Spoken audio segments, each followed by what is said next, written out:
La nuit tombe paisiblement. Un serpent trouve son chemin dans une menuiserie. Alors que les ondulations de son corps parcourent le sol, il se coupe contre la lame tranchante d'une scie.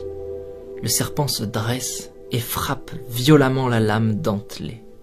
Un acte déraisonné et sans conséquence pour la scie, mais qui blesse gravement le serpent à la mâchoire. Aveuglé par sa rage et convaincu d'être face à un ennemi dangereux, le serpent entoure la scie de tout son long pour en venir à bout et la faire suffoquer.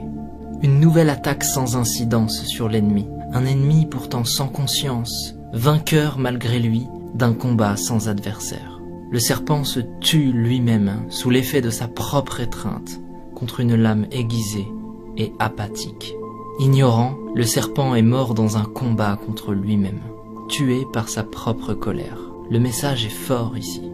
Souvent, lorsque nous réagissons sous l'effet de la colère, nous pensons que les autres nous ont blessés, qu'ils ont agi sciemment, et nous réagissons au quart de tour alors que ce n'est pas nécessaire. Nous cultivons de la rancœur et du ressentiment.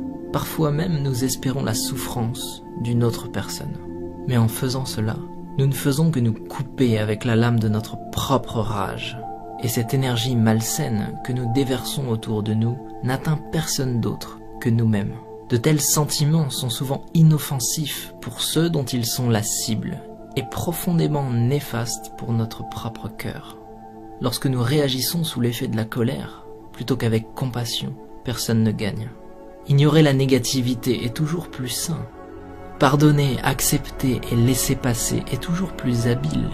Se concentrer sur la création plutôt que sur la destruction est toujours plus sage. Et il est plus noble de bâtir la vie que nous voulons, plutôt que de chercher à détruire celle que nous ne voulons pas. Si quelqu'un se comporte mal avec nous, plutôt que de réagir avec agressivité et violence, peut-être devrions-nous comprendre ce qui est en train de traverser cette personne et faire preuve d'écoute et de compassion. Peut-être que sa journée est difficile. Peut-être que toutes ces journées sont difficiles. Lorsque nous regardons les choses avec une nouvelle perception, il est plus facile d'avancer, de laisser toutes les énergies négatives derrière nous, d'abandonner ce qui n'est pas constructif pour notre futur et de simplement laisser passer. Nous devrions avancer avant que la colère nous consume et nous détruise comme le serpent. Ne réagissez pas, montrez de la compassion, ne ressassez pas, avancez et restez concentrés sur l'élaboration d'une vie meilleure, pour vous-même. Ainsi s'exprime la métaphore du serpent et de la scie. Une petite histoire facile à raconter et que tout le monde peut s'approprier.